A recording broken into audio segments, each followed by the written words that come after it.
explain how evolution comes later. The following is a conversation with Sarah Walker, an astrobiologist and theoretical physicist at Arizona State University and the Santa Fe Institute. She's interested in the origin of life, how to find life on other worlds, and in general, the more fundamental question of what even life is. She seeks to discover the universal laws that describe living systems on Earth and elsewhere, using physics, biology, and computation. Quick mention of our sponsors: Athletic Greens, NetSuite, Blinkist, and Magic Spoon.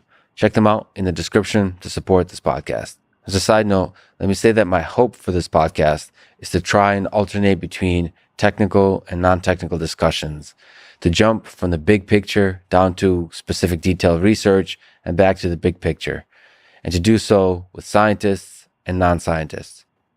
Long term, I hope to alternate between discussions of cutting-edge research in AI, physics, biology, to topics of music, sport, and history, and then back to AI. AI is home.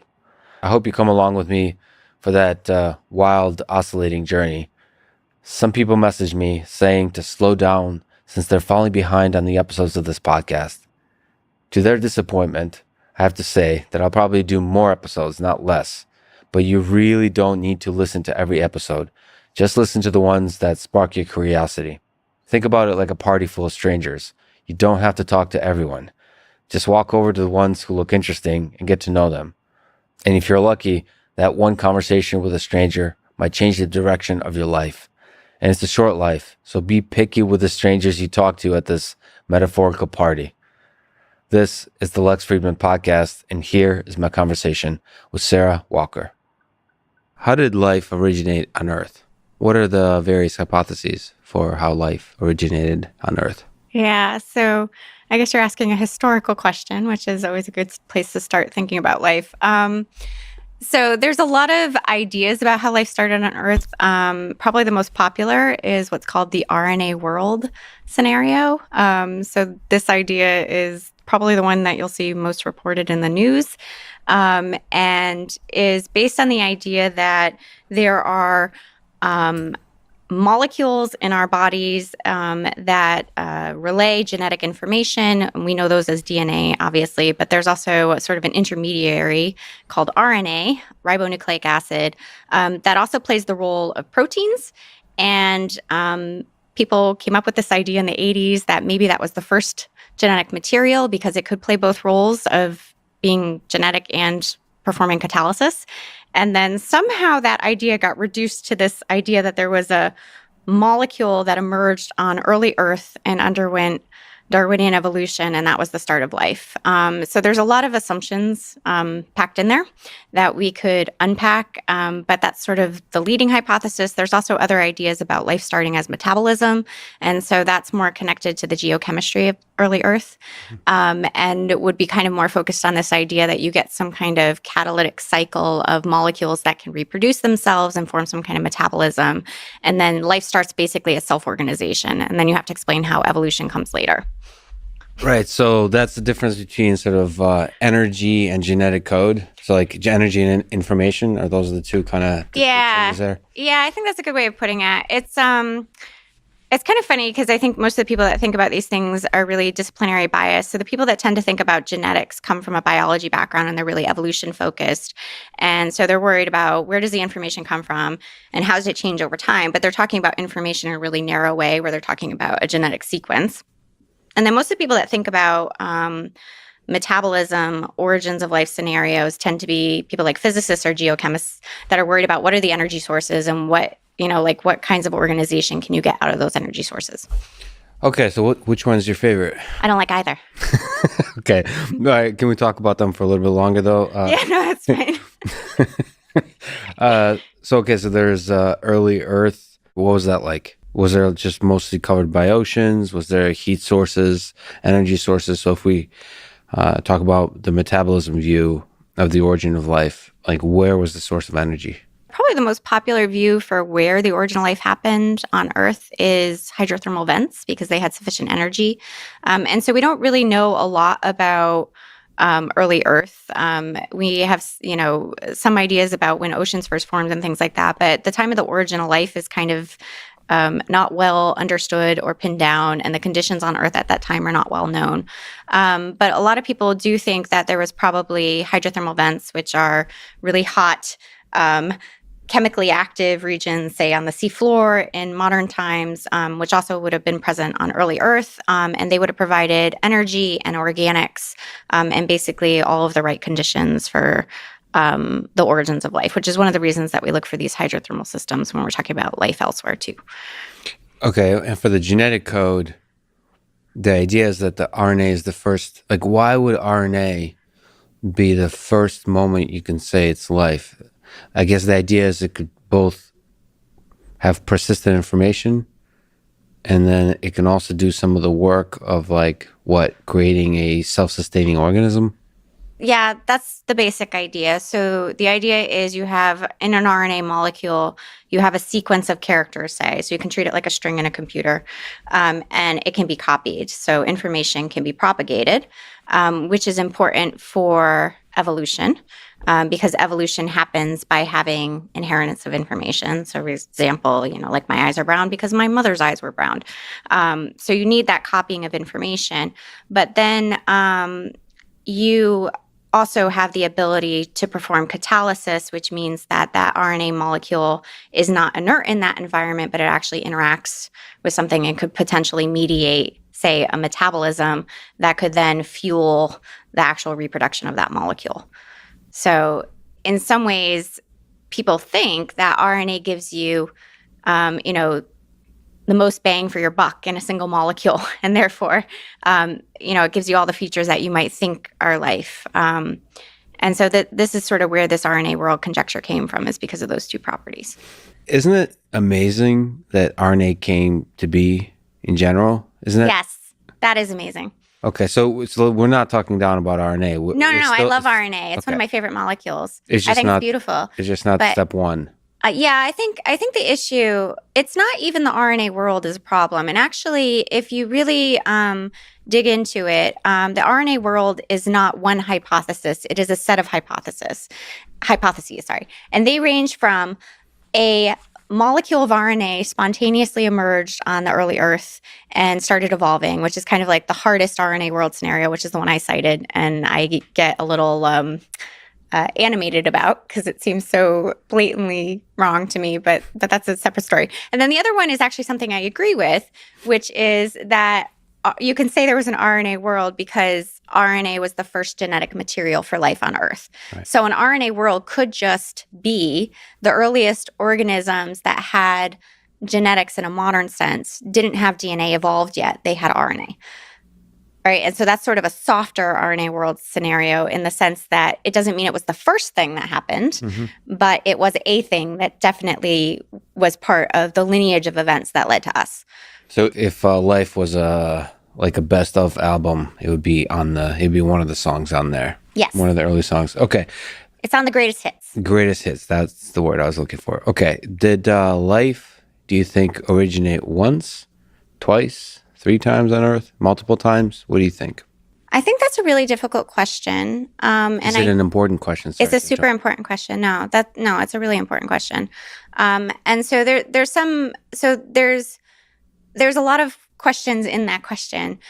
So one of the first ones that I think needs to be addressed is the origin of life a continuous process on our planet? Yeah. So we think about the origin of life as something that happened on Earth, say, almost 4 billion years ago, because we have evidence of life emerging very early on our planet. And then an origin of life event, quote unquote, a singular event, whatever that was, happened. And then all life on Earth that we know is a descendant of that particular event in our universe, right? And so, but we don't have any idea one way or the other if the origin of life is happening repeatedly, and maybe it's just not taking off because life is already established. That's an argument that people will make. Or maybe there are alternative forms of life on Earth that we don't even recognize. So this is the idea of a shadow biosphere, that there actually might just be completely other life on Earth, but it's so alien that we don't even know what it is.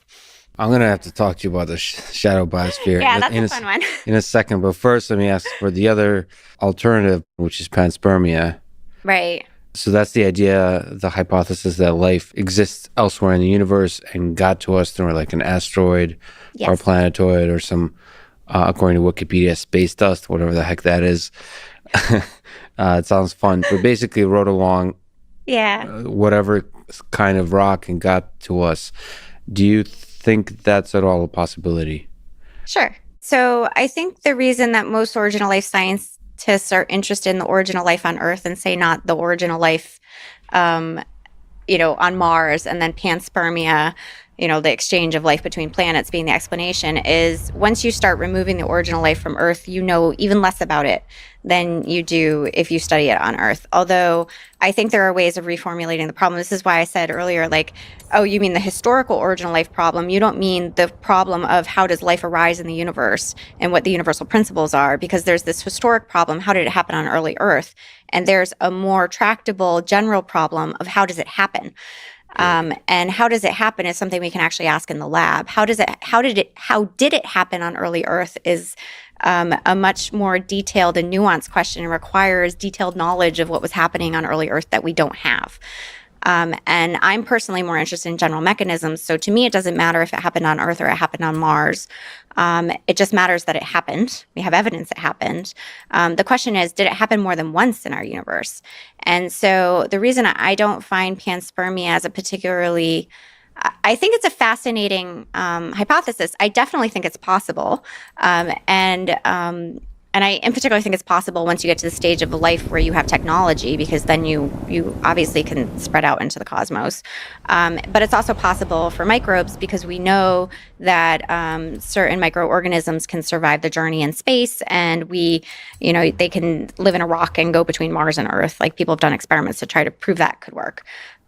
So in that scenario, it's super cool, because then you get planetary exchange. But say we go look for life on Mars, and it ends up being exactly the same life we have on Earth, biochemically speaking, then we haven't really discovered something new about the universe. Mm-hmm. What kind of aliens are possible? Were there other original life events? Mm-hmm. If all the life we ever find is the same original life event in the universe, it doesn't help me solve my problem. But it's possible that would be a sign that you could separate the environment from the basic ingredients. Yes, so that's true. You can have like a life gun that you shoot throughout the universe, and then like once you shoot it, it's like The Simpsons with a makeup gun. That was a great episode. When you shoot this life gun, it'll find the Earths. It'll like get sticky. It'll stick to the Earths, and that kind of reduces the barrier of like the time it takes, the luck it takes to actually, from nothing, from the basic chemistry, from the basic physics of the universe, for the life to spring up. Yeah, I think this is actually super important to just think about, like, does life getting seeded on a planet have to be geochemically compatible with that planet? So you're suggesting, like, we could just shoot guns in space, and life could go to Mars, and then it would just live there and be happy there. But that's actually an open question. So one of the things I was going to say in response to your question about whether the original life happened once or multiple times is, for me personally right now in my thinking, although this changes on a weekly basis, but is that I think of life more as a planetary phenomena. So I think the original life, because life is so intimately tied to planetary cycles and planetary processes, and this goes all the way back through the history of our planet, that the original life itself grew out of geochemistry and became coupled and controlled geochemistry. And when we start to talk about life existing on the planet is when we have evidence of life actually influencing properties of the planet. And so if life is a planetary property, then going to Mars is not a trivial thing, because you basically have to make Mars more Earth-like. And so in some sense, like when I think about sort of long-term vision of humans in space, for example, really what you're talking about when you're saying, let's send our civilization to Mars, is you're not saying, let's send our civilization to Mars. You're saying, let's reproduce our planet on Mars. Like, the information from our planet actually has to go to Mars and make Mars more Earth-like, which means that you're now having a reproduction process, like a cell reproduces itself to propagate information in the future. Planets have to figure out how to reproduce their conditions, including geochemical conditions, on other planets in order to actually reproduce life in the universe, which is kind of a little bit radical. But I think for long-term sustainability of life on a planet, that's absolutely essential. Okay, so if we were to think about life is a planetary phenomenon, and so life on Mars would be best if it's way different than life on Earth. We have to ask the very basic question of what is life? I actually don't think that's the right question to ask. It took me a long time to get there, right? So cross it out. Yeah, you cross it off your list. It's wrong. Next question. No. I mean, I think it has an answer, but I think the part of the problem is, most of the places in science where we get really stuck is because we don't know what questions to ask. And so you can't answer a question if you're asking the wrong question. And I think the way I think about it is, obviously I'm interested in what life is. So I'm being a little cheeky when I say that's the wrong question to ask. That's exactly like the question that's like the core of my existence. But I think the way of framing that is, what is it about our universe that allows features that we associate life to be there? And so really what I guess when I'm asking that question, what I'm after is an explanatory framework for what life is, right? And so most people, they try to go in and define life, and they say, well, life is, say, a self-reproducing chemical system capable of Darwinian evolution. That's a very popular definition for life. Or life is something that metabolizes and eats.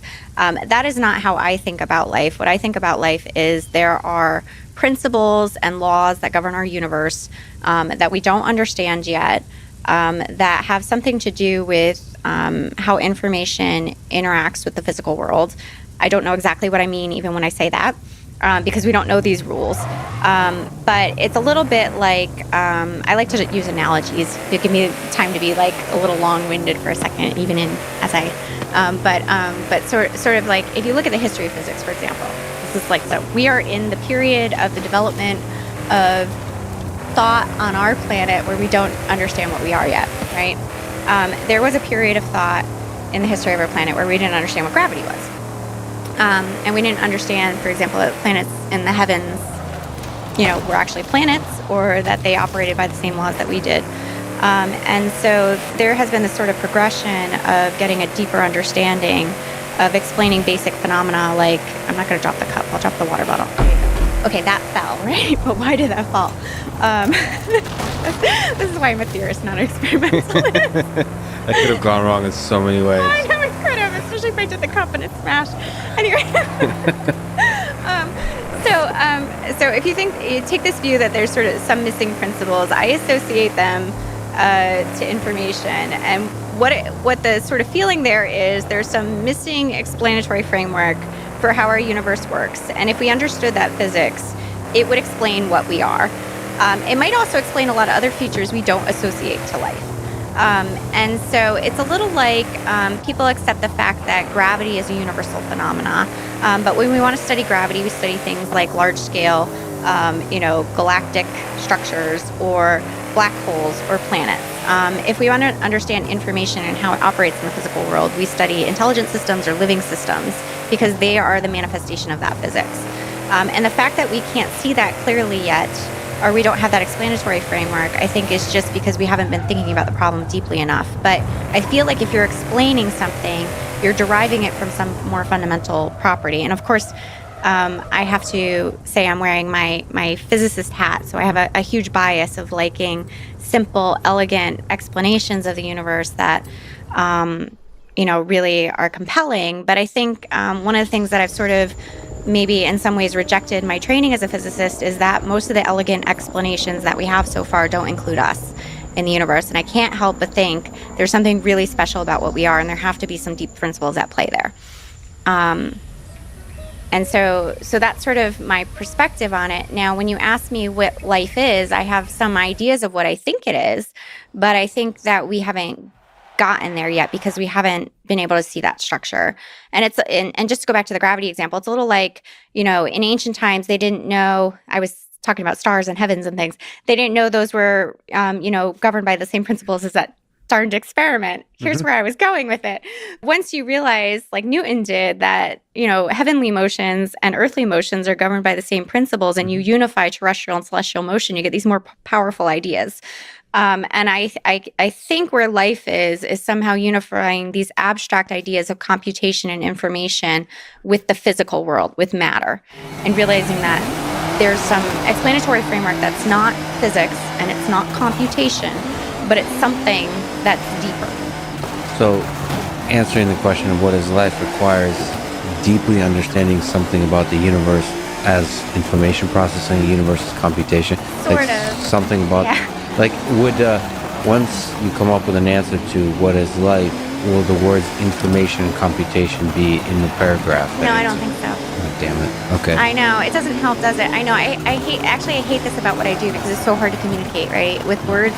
Like when you have words that are ideas that have historically described one thing and you're trying to describe something people haven't seen yet. Right. And the words just don't fit.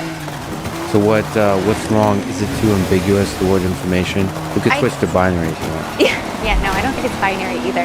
I think information is just loaded. I use it, so the other way I might talk about it is the physics of causation, but I think that's worse because causation is even more loaded word than information. So causation is fundamental, you think? I do, yeah. And in some sense, I think the physics, so this is the really radical part. Some sense, like when I really think about it sort of most deeply, what I think life is actually the physics of existence. What gets to exist and why. And, you know, for simple elementary particles, that's not very complicated because the interactions are simple. But for things like, you know, you and me and human civilizations, you know, what comes next in the universe is really dependent on what came before. And there's a huge space of possibilities of things that can exist. And when I say information and causation, what I mean is, why is it that cups evolved in the universe and not some other object that could deliver water and not spill it? I don't know what you would call it. Maybe it wouldn't be a cup, but it's a huge. You know, people talk about the space of things that could exist as being actually infinitely large, right? I don't know if I believe in infinity, but I do think that there is something very interesting about the problem of what exists in its relationship to life. So do you think the set of things that could exist is finite? It's very large, but like if we were to think about the physics of existence, like how many shapes of mugs can there be? Like is in the initial programming. I should go to the math department for that. But it's so that's not a topology question. I just mean maybe another way to ask is, what do you think is fundamental to the universe and what is emergent? So if existence, are we supposed to think of that as somehow fundamental, you think? So there's a couple problems in physics that I think this is related to. One is, why does mathematics work at describing reality so well? And then there is this problem of we don't understand why the laws of physics are the way they are, or why certain things get to exist, or what put in place the initial condition of our universe, right? There's all of these sort of really deep and big problems, and they all indirectly are related, I think, to the same kind of thing that you know, our physics is really good if you specify the initial condition at specifying a certain sequence of events, but it doesn't deal with the fact that other things could have happened, which is kind of an informational property, like a counterfactual property. And it's not good at explaining, you know, this conversation right now. It's just, there are certain things that are outside the explanatory reach of current physics. And I think they require looking at it from a completely different direction. And so I don't want to have to fine-tune the initial condition of the universe to specify precisely all the information in this conversation. I think that's a ridiculous assertion. But that's sort of like how people want to frame it when they talk about, you know, the standard model is sufficient if we had computing power to basically explain all of life and our existence. An interesting thing you said is the way we think about information and computation is by observing a particular kind of systems on Earth that exhibit something we think of as intelligence, but that's like looking at, I guess, the tip of an iceberg, when we should be really looking at the fundamentals of like the iceberg, like what makes water and ice and the chemistry that from which intelligence emerges, essentially. Yes. We can't just couple the information from the physics, and I think that's what we've gotten really good at doing, especially with sort of the modern age where, you know, software is so abstracted from hardware. But the entire process of biological evolution has basically been been building layers of increasing abstraction. And so it's really hard to see that physics in us, but it's much clearer to see it in molecules. Yeah, but I guess I'm trying to figure out, what do you think are the best tools to look at it? What do you think? An open mind? Is that a tool? What's the physics of an open mind? I think if we solve that, we'll solve everything. I'm saying an open mind because I think the biggest stumbling block to understanding sort of the things I've been trying to articulate, and when I talk also with colleagues that are thinking deeply about these same issues, is none of it is inconsistent with what we know. It's just such a radically different perception of the way we understand things now that it's hard for people to get there. And in some ways, you have to almost forget what you've learned in order to learn something new, right? So I feel like most of my career trying to understand the problem of life has been variously forgetting and then relearning things that I learned in physics. And I think you have to have a capacity to learn things, but then accept that things that you learned might not be true, or might need refinement or reframing. And the best way I can say that is just like with a physics education, there are just certain things you're told in undergrad that are like facts about the world.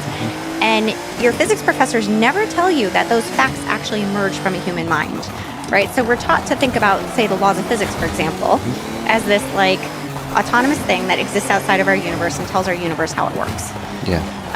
But the laws of physics were invented by human minds to describe things that are regularities in our everyday experience. Right. They don't exist autonomous to the universe. Right, so it's like turtles on top of turtles, but eventually gets to the human mind, and then you have to explain the human mind with the turtles. Yes.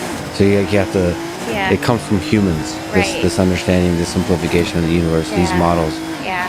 There's a guy named Stephen Wolfram. There's a concept called cellular automata. So there's some mysteries in these systems that are computational in nature that have maybe echoes of the kind of mysteries we should need to solve to understand what is life.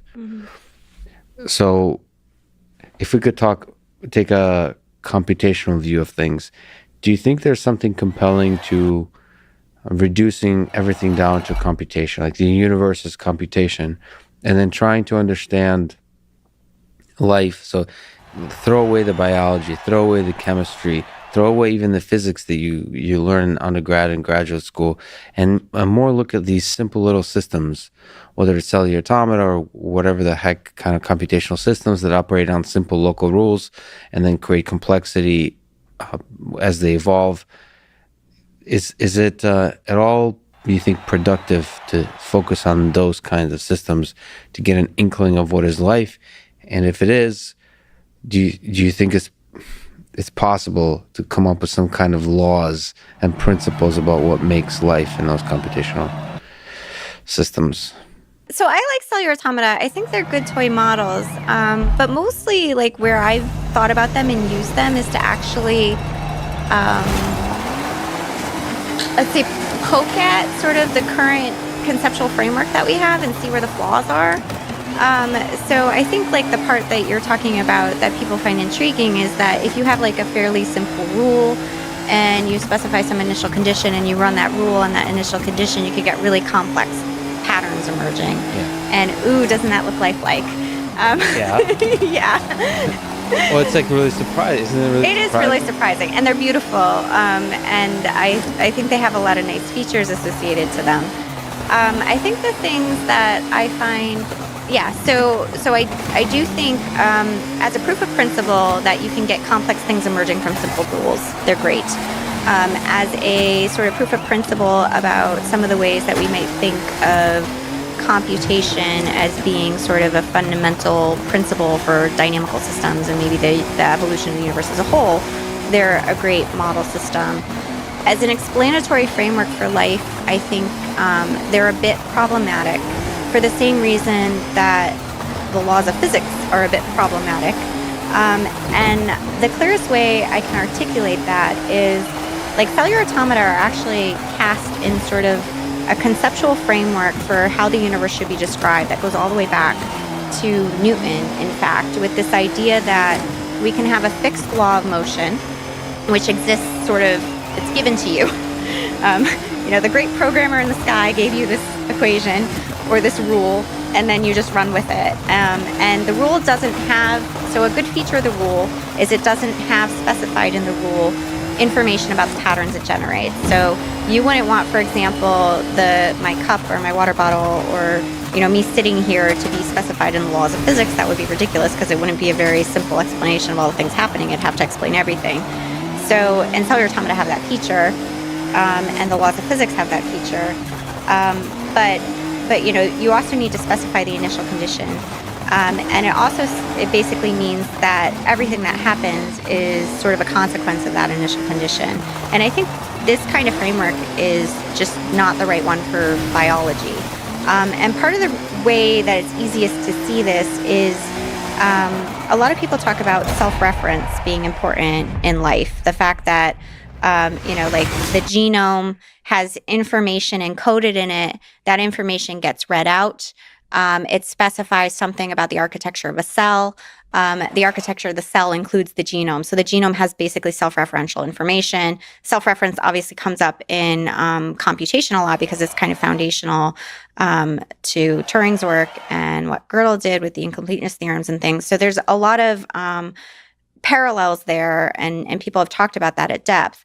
But the other way of kind of thinking about it in terms of like a more physicsy way of talking about it is that what it looks like in biology is that the rules or the laws depend on the state. This is typical in computer science. This is obvious to you. The update rule depends on the state of the machine, right? But you don't think about that being sort of the dynamic in physics. It's the rules given to you, and then it's a very special subclass, say, of computations if you don't ever change the update. But in biology, it seems to be that the state and the law change together as a function of time. And we don't have that as a paradigm in physics. And so a lot of people talk about this as being kind of a perplexing feature, that maybe there are certain scenarios where the laws of physics or the laws that govern a particular system actually change as a function of the state of that system. That's trippy. Yeah. So yeah, the hope of physics, it's a hope, I guess, but often stated as a underlying assumption is that the law is static. Right. Okay. And even having laws that vary in time, and not even as a function of the state, is very radical. Time in general, like you want to remove time from the equation as much as possible. Yeah, I do. There's some interesting things in this, like when we think sort of more deeply about the actual physics that we're trying to propose governs life, with collaborators, and then also other people that think about similar things, that time might actually be fundamental, and there really is an ordering to time, and that events in the universe are unique because they have a particular, they happen, like an object in the universe requires a certain history of events in order to exist, which therefore suggests that time really does have an ordering. I'm not talking about the flow of time and our perception of time, just the ordering of events. Causation of things. Yes, causation. There's that word again. So causation, that's when you say time, you mean causation. Yes. In your proposed model of the physics of life, the fundamental thing would be causation. If you were to bet your money on one particular horse or whatever. Yes. And then space is emergent? Yes. So everything is emergent except time? Kind of. Yeah, or causation. And laws I would say change causation. all the time? Why does it look like laws are the same? Because one way, and this idea comes from Lee Cronin because I work with him very closely on these things, is that the laws of physics look the way they do because they're low memory laws. So they don't require a lot of information to specify them. They're very easy for the universe to implement. But if you get something like me, for example, I require 4 billion year history to exist in the universe. I come with a lot of historical baggage. And that's part of what I am as a set of causes that exist in the universe. So I have local rules that apply to me that are associated with sort of the information in my history that aren't universal to every object in the universe. And there are some things that are very easy to implement, low memory rules that apply to everything in the universe. So there's no shortcuts to you? No. I don't believe in like things like Boltzmann brains or, fluctuations out of the vacuum that can produce things like your desk ornaments. I actually think they require a particular causal chain of events to exist. Well, I appreciate the togetherness of that. But so how does that, if we have to simulate the entire universe to create the ornaments and the two of us, how are we supposed to engineer life? Yeah, that's in the lab? this goes back to sort of the critique of the RNA world. I think one of the problems, and I'll get to answering your question, but I think this is kind of relevant here. One of the problems with the RNA world, when we test it in the laboratory, is how much information we're putting into the experiment. We specify the flasks, we make pure reagents, we mix them, we take them out, we put them in the next flask, we change the pH, we change the UV light, and then we get a molecule. And it's not even an RNA molecule necessarily, it might just be a base, right? And so people don't usually think about the fact that we're agents in the universe making that experiment, and therefore we put a little bit of life into that experiment. Because it's part of our biological lineage, in the same sense that a cup or I am a part of the biological lineage. The experiment our ideas are injecting life. Yes. To the experiment. And the constraints that we put on the experiments. Because those conditions wouldn't exist in the universe on planet Earth at that time without us as the boundary condition, right? So even though we're not actually adding any actual like chemistry or biology that it could be identified as life, are the constraints we're adding to the experiment, the design of the experiment. Yeah, you can think of the design experiment as a program. You put information in. It's an algorithmic procedure that you design the experiment. And so the origin life problem becomes one of minimizing the information we put into physics to actually watch the spontaneous origin of life. Is it possible in the lab to have an information vacuum then? So like, if we could, that would be amazing. I don't know. That's a good question more for Lee. Yeah, you guys, by the way, for people who don't know, Lee Cronin is, you guys are colleagues, yeah. And I've gotten the chance to listen to the two of you talking. There's great sort of chemistry, and you're brilliant brainstorming together. And there's a really exciting community here of brilliant people from different disciplines working on the problem of life, of complexity, of, I don't know, whatever the words fail us to describe the exact problem we're trying to actually understand here. Intelligence, all those kinds of things. Okay, so what from a lab perspective, so Lee, I guess, would you call him a chemist? No? I think by training he's a chemist, but I think most of the people that work in the field we do have lost their discipline. That's why I couldn't answer your question earlier. Okay. I don't know what you call them. Yeah. I don't know what I call myself. I don't know what I call any of my friends. So why is it so hard to create, and it's an interesting question, to create biological life in the lab? Like, from your perspective, is that an important problem to work on, to try to recreate the historical origin of life on Earth, or echoes of the historical origin? I think echoes is more appropriate. I don't think asking the question of what was the exact historical sequence of events and engineering every step in the process to make exactly the chemistry of life on Earth as we know it is a meaningful way of asking the question. And it's a little bit like, since you're in computer science, like if you know the answer to a problem, it's easier to find a program to specify the output, right? But if you don't know the answer a priori, finding an algorithm for, like, say, finding a prime or something, it's easy to, verify it's a prime number. It's hard to find the next prime. The way the origin of life is structured right now in the historical problem is the answer and you're trying to retrodict it by breaking it down into this set of procedures where you're putting a lot of information in. And what we need to do is ask the question of how is it that the rules of how our universe is structured permit things like life to exist, and what is the phenomena of life? And those questions are obviously essentially the same question. And so you're looking essentially for this missing physics, this missing explanation for what we are, and you need to set up proper experiments that are going to allow you to probe the vast complexity of chemistry in an unconstrained way with as little information put in as possible to see when does information actually emerge? How does it emerge? What is it? Part of the sort of conjecture we have is that this physics only becomes relevant, or at least this is my personal conjecture, and it's sort of validated by this kind of theory experiment collaboration that we have working in this area. That this, I made the point about, like, gravity existing everywhere, right? But when you study an atomic nucleus, you don't care about gravity. It's not relevant physics there, right? It's weak. It doesn't matter. And so this idea that there's kind of a physics associated with information, for me, it's very evident that physics doesn't become relevant until you need information to specify the existence of a particular object. And the scale of reality where that happens is in chemistry, because the combinatorial diversity of chemical objects that can exist far exceeds the amount of resources in our universe. So if you want it, you can't make every possible protein of length, 200 amino acids. There's not enough resources. So in order for this particular protein to exist, and this protein to exist in high abundance, means that you have to have a system that has knowledge of the existence of that protein and can build it. So existence comes to be at the chemical level. So existence is best understood at the chemical level. It's most evident. It's a little bit like nobody argues that gravity doesn't exist in an atomic nucleus. It's just not relevant physics there. So the physics of information is everywhere. It exists at every combinatorial scale, but it becomes more and more relevant the more set of possibilities that could exist, because you have to specify more and more about why this thing exists and not the infinite.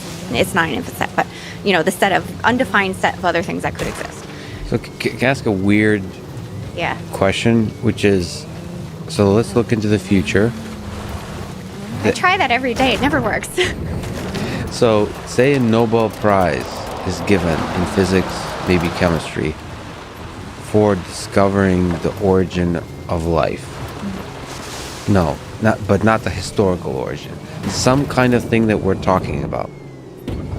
What exactly what do you think what do you think that person, maybe you, did to get that Nobel Prize? Like, what would they have to have done? Because you could do a bunch of experiments that go, like, with an aha moment. Like, you rarely get the Nobel Prize for, like, you've solved everything, we're done. Right. It's like some inkling of some deep truth. Right.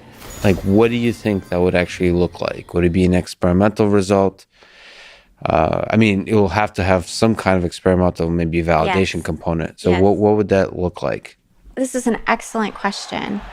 I'm going to make a quick point, which is just a slight tangent, but like when people ask about the origin of mass, and like looking for the Higgs mechanism and things, they never are like, we need to find the historical origins of life in the early, although those things are related, right? So this problem of origins of life in the lab, I think, is really important. But the Higgs is a good example because you had theory to guide it. So somehow you need to have an explanatory framework that can say that we should be looking for these features and explain why they might be there, and then be able to do the experiment and demonstrate that it matches with the theory. But it has to be something that is outside sort of the paradigm of what we might expect based on what we know, right? So this is a really sort of tall order.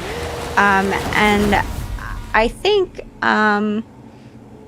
I guess the way people would think about it is like, if you had a bacteria that climbed out of your test tube or something and it was like, moving around on the surface, that would be ultimate validation. You saw the origin of life in an experiment. But I don't think that's quite what we're looking for.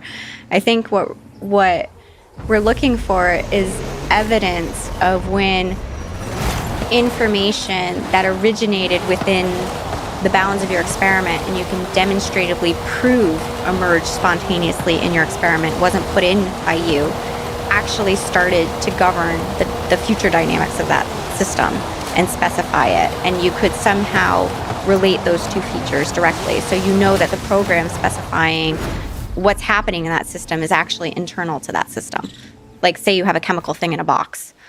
Well, so that's one Nobel Prize winning experiment, which is like information in some fundamental way originated within the constraints of the system without you injecting anything. But another experiment is you injected something and got out information. Yes. So like you injected, I don't know, like some sugar and like something that doesn't necessarily feel like it should be information. Yeah. So actually, no. I mean, sugar is information, right? So part of the argument here is that every physical object is it's information, but it's a set of causal histories and also a set of possible futures. So there's an experiment that I've talked a lot about with Lee Cronin, but also with Michael Lockman and Chris Kempes, who are at Santa Fe, about this idea that sometimes we talk about as like seeding assembly, which is you take a high complexity, like an object that exists in the universe because of a long causal history, and you seed it into a system of lower causal history, and then suddenly you see all of this complexity being generated. So I think another validation of the physics would be, say you engineer an organism by purposefully introducing something where you understand the relationship between the causal history of the organism and the, say, very complex chemical set of ingredients you're adding to it. And then you can predict the future evolution of that system to some statistical set of constraints and possibilities for what it will look like in the future. You know, I'm a physical structure, obviously. Like I'm composed of atoms.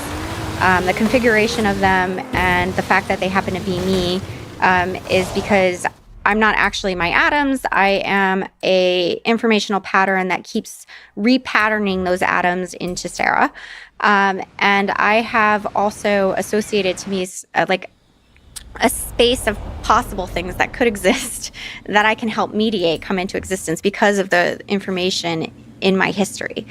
And so when you understand sort of that time is a real thing embedded in a physical object, then it becomes possible to talk about how histories, when they interact, and a history is not a unique thing, it's a set of possibilities. When they interact, how do they specify what's coming next?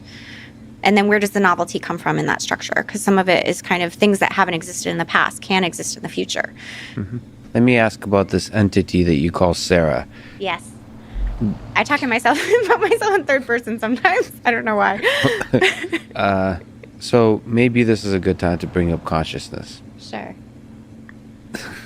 It's been here all along. Well, has it? So, well, I mean, that's... At least in this conversation, I think I've been conscious most of it, but maybe I haven't. Well, yeah, speak for yourself. You're projecting your consciousness onto me. You don't know if I'm conscious or not. No, I don't. You're right. Is that... you talked about the physics of existence. You talked about the emergence of causality... You talked about causality and time being fundamental to the universe. Where does consciousness fit into all of this? Like, do you draw any kind of inspiration or value with the idea of panpsychism that maybe one of the things that we ought to understand is the physics of consciousness? Like, one of the missing pieces in the physics view of the world is understanding the physics of consciousness. Or like that word has so many concepts underneath it, but let's put consciousness as a label on a black box of mystery that we don't understand. Do you think that black box holds the key to finally answering the question of the physics of life? The problems are absolutely related. I think and I'm interested in both because I'm just interested in what we are. And to me, the most interesting feature of what we are is our minds and the way they interact with other minds. Like minds are the most beautiful thing that exists in the universe. So how do they come to be? So sorry to interrupt. So when you say we, you mean humans? I mean humans right now, but that's because I'm a human. Or at least I think I am. You think there's something special to this particular... No. I'm not a human-centric thinker. But are you one entity? You said a bunch of stuff came together to make a Sarah. Like, do you think of yourself as one entity, or are you just a bunch of different components? Like, is there any value to understand the physics of Sarah? Like, or are you just a bunch of different things that are like a nice little temporary side effect? You could think of me as a bundle of information that just became temporarily aggregated in a particular locally. Individual. Yeah, that's fine. I agree with that view. Okay. I'll take that as a compliment, actually. But nevertheless, that bundle of information has become conscious, or at least keeps calling herself conscious. Yeah, I think I'm conscious right now, but I might not be, but that's okay. Or you wouldn't know. So this is the problem. So usually people, when they're talking about consciousness, are worried about the subjective experience. And so I think that's why you're saying, I don't know if you're conscious, because I don't know if you're experiencing this conversation right now. And nor do you know if I'm experiencing the conversation right now.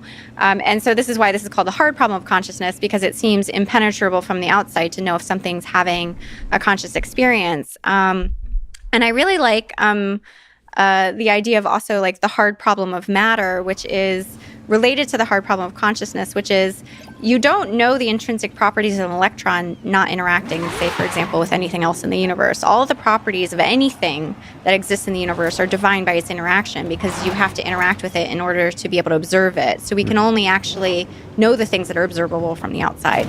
And so this is one of the reasons that consciousness is hard for science, because you're asking questions about something that's subjective and supposed to be intrinsic to what that thing is as it exists and how it feels about existing.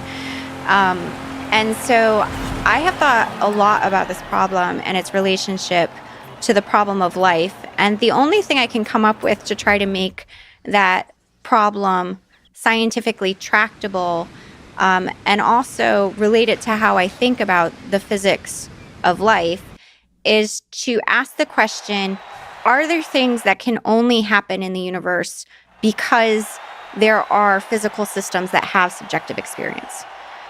So does subjective experience have different causes, that things that it can cause to occur, that would happen in the absence of that? I don't know the answer to that question, but I think that's a meaningful way of asking the question of consciousness. I can't ask if you're having experience right now, but I can ask if you having experience right now changes something about you and the way you interact with the world.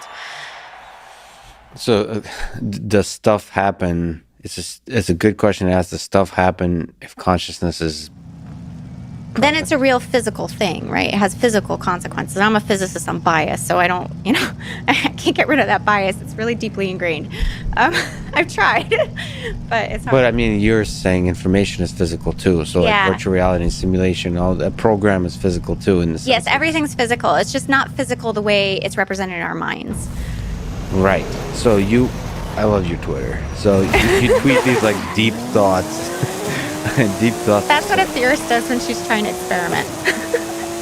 Is tweet? It's like sitting there. I mean, I could just imagine you sitting there for like hours, and all of a sudden, just like this thought comes out, and we get a little like inkling into the thought process. Yeah, usually it's like when I'm running between things, not so much when I've had deep thoughts. Well, yeah. So deep thoughts are hard to articulate. One of the things you tweet is, ideologically, there are many parallels between the search for neural correlates of consciousness and for chemical correlates of life. How the neuroscience and astrobiology communities treat those correlates is entirely different.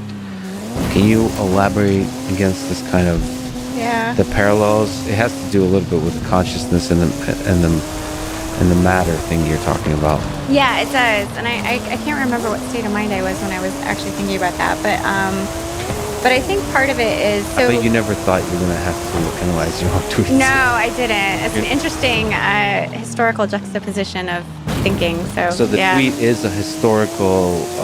You're doing an assembly experiment right now. Yeah, exactly. You're bringing a thought from the past into the present and trying to actually... In the lab.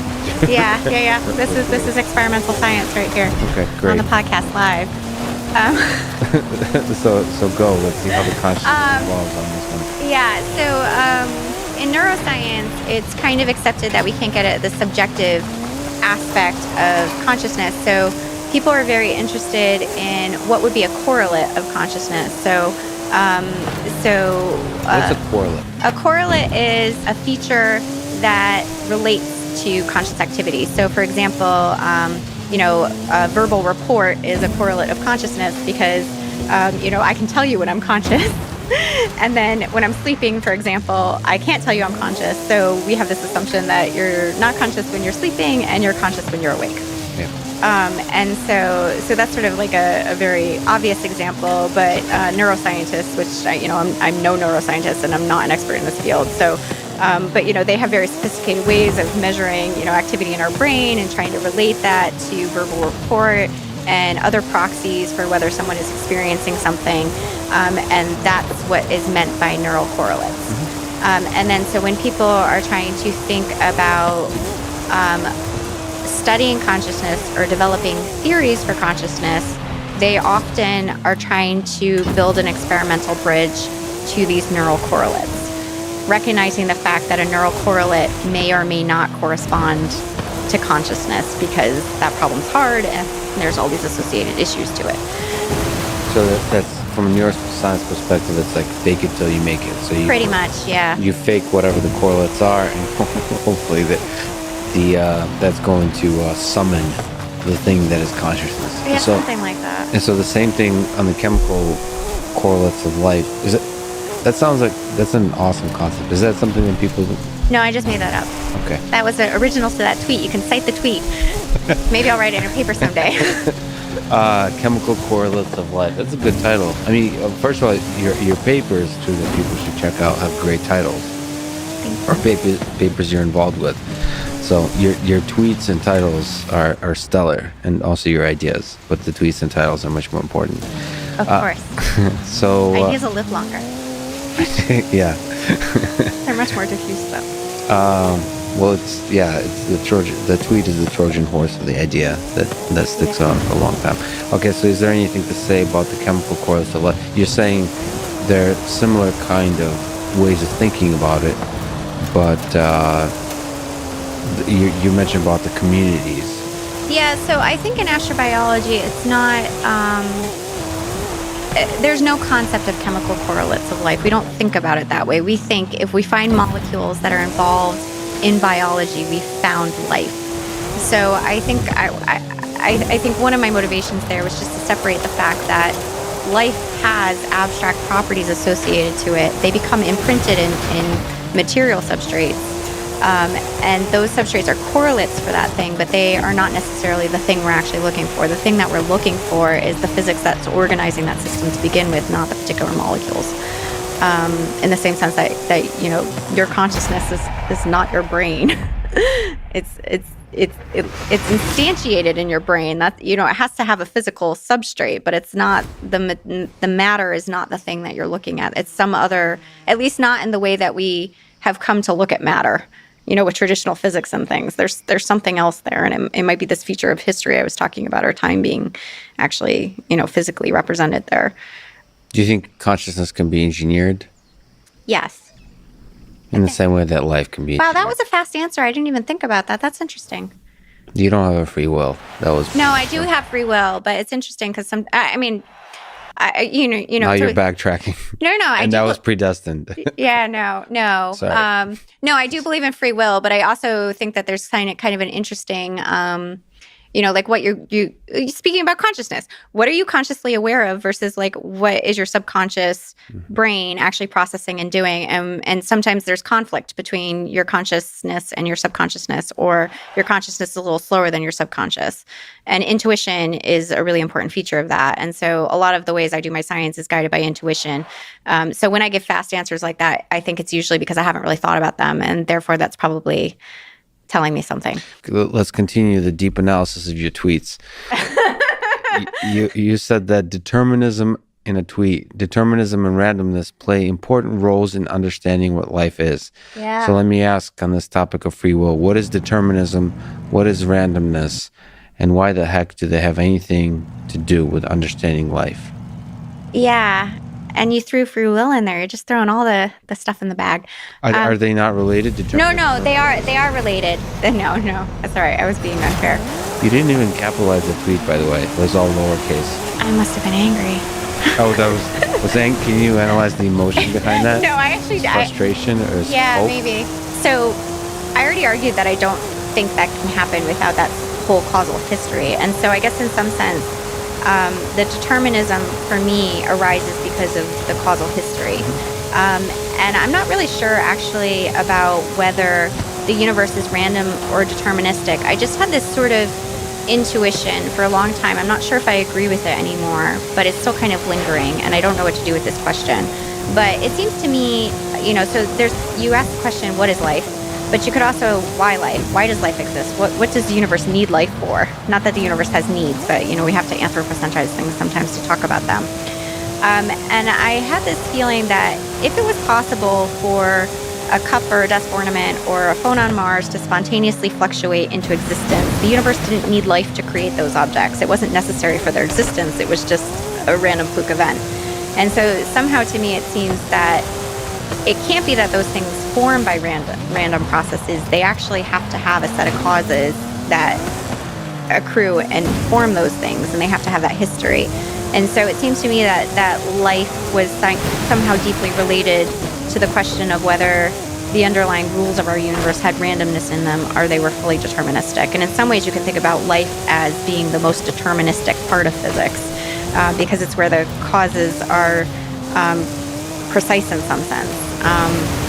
Most stable, so like most stable, yes, most reliable. Most reliable for the tools of physics. But what right? Well, so where's the randomness come from then? So you were at speaking with. I've gone in a tangent, so I'm not sure where we are in the all of the universe is a kind of tangent, so we're embracing the tangent. So free will. Yes. You believe. Yes. At this current time that you have free will. I believe my whole life I have free will. What a delusion. Not just kidding. I still believe it. You still believe it. So at the same time, you think that in your conception of the universe, causality seems to be pretty fundamental. That's right. Which kind of wants the universe to be deterministic. So how the heck because I'm do you think you have a free will and yet you value causality? Because I depart from the conception of physics that you can write down an initial condition and a fixed law of motion, and that will describe everything. There's no incompatibility if you are willing to reject that assertion. So where's the randomness? Where's the magic that gives birth to the free will? Is it the randomness of the laws of physics? No. In my mind, what free will is the fact that I, as a physical system, have causal control over certain things. I don't have causal control over everything, but I have a certain set of things. And I'm also, as I described, sort of a nexus of a particular set of histories that exist in the universe and a particular set of futures that might exist. And those futures that might exist are in part specified by my physical configuration as me. And therefore, it may not be free will in the traditional sense. I don't even know what people mean when they're talking about free will, honestly. It's like the whole discussion's really muddled. But in the sense that I am a causal agent, if you want to call it that exists in the universe, and there are certain things that happen because I exist as me, then yes, I have free will.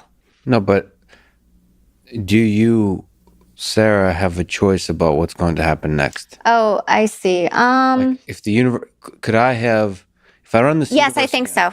You have a choice. Where's the choice come from? Is it? I think that's related to the physics of consciousness. So one of the things I didn't say about that, and I don't know, maybe this is me just being hopeful, because maybe I just want to have free will, but I don't think that we can rule out the possibility because I don't think that we understand enough about any of these problems. But I think one of the things that's interesting for me about the sort of inversion of the question of consciousness that I propose is one of the features that we do is we have imagination, right? And people don't think about imagination as a physical thing, but it is a physical thing. It exists in the universe, right? And so I'm like really intrigued by the fact that, say, humans another physical system could do this too. It's not special to humans, but, for centuries imagined flying machines and rockets. And then we finally built them, right? So they were represented in our minds and on the pages of things that we drew for hundreds of years before we could build those physical objects in the universe. But certainly the existence of rockets is in part causally, caused by the fact that we could imagine them. And so there seems to be this property that some things don't exist. They've never physically existed in the universe, but we can imagine the possibility of them existing and then cause them to exist, maybe individually or collectively. And I think that property is related to what I would say about having choice or free will, because that set of possibilities, those set of things that you can imagine is not constrained to your local physical environment and history. And this is what's a little bit different about intelligence as we see it in humans and AI that we want to build than biological intelligence, because biological intelligence is predicated completely on the history of things it's seen in the past. But something happened with the neural architectures that evolved in multicellular organisms that they don't just have access to the past history of their particular, set of events, but they can imagine things that haven't happened, aren't on their timeline, and as long as they're consistent with laws of physics, make them happen. So this is fascinating. It's trippy physics, but it exists, so there you go. I mean, in some sense, if you look at general relativity and gravity morphing space-time, in that same way, maybe whatever the physics of consciousness might be, it might be morphing. That's like what free will is. It's Yes. morphing like the space, just like ideas make rockets come to life. It's somehow changing the space of possible realizations of like whatever's. Yeah, okay, but life is kind of basically, if you want to think about it, like life is sort of changing the probability distributions over what can exist. That's the physics of what life is. And then consciousness is this sort of layered property or imagination on top of it that kind of scrambles that a little bit more and like has, access to, I don't know. It's kind of, we don't know how to describe it, right? Like that's why it's interesting. But it's probabilistic, so you do think like God plays dice. So let me. No, I think the description's probabilistic. I don't necessarily think the underlying physics is probabilistic. I think the way that we can describe this physics is going to be probabilistic and statistical, but when we take measurements in the lab, but the underlying physics itself might still be deterministic. I don't know. Maybe it's hard to know what concepts to hold on to. So I find myself constantly rejecting concepts, but then I have to grab another one and try to hold on to something from intellectual history. But it's possible that our mind is not able to hold the correct concepts in mind at all. Like we're not able to even conceive of them correctly. Maybe the words deterministic or random are not the right concepts to be holding. But maybe you can talk to the theory of everything, this attempt in the current set of physical laws to try to unify them. Is there any hope that once a theory of everything is developed, and by theory of everything I mean in a narrow sense of unifying quantum field theory and general relativity, do you think that will contain some, in order to do that unification, you would have to get something that would then give hints about the physics of life, physics of existence, physics of consciousness? Yeah, I used to not, but I actually I have become increasingly convinced that it probably will. And part of the reason is I think I've talked a little bit already about these holes in physics, like the theories we have in physics. They have problems. They have lots of problems, and they're very deep problems, and we don't know how to patch them. And some of those problems become very evident when you try to patch quantum mechanics and general relativity together. So there is this kind of interesting feature that some of the ways of patching that might actually closely resemble the physics of life. And so the place where that actually comes up most, and actually we just had a workshop in the Beyond Center where I work at Arizona State University, and Lee Smolin made this point that he thinks that the theory of quantum gravity, when we solve it, is going to be the same theory that gives rise to life. And I think that I agree with him on some levels, because there's something very interesting where if you look at these sort of causal set theories of gravity, where they're looking for space as being emergent, and so space-time is an emergent concept from a causal set, which is also sort of related, I think, to what Wolfram's doing with his physics project. It's the same kind of underlying math that we have in this theory that we've been developing related to life called assembly theory, which is, basically trying to look at complex objects like molecules and bacteria and living things as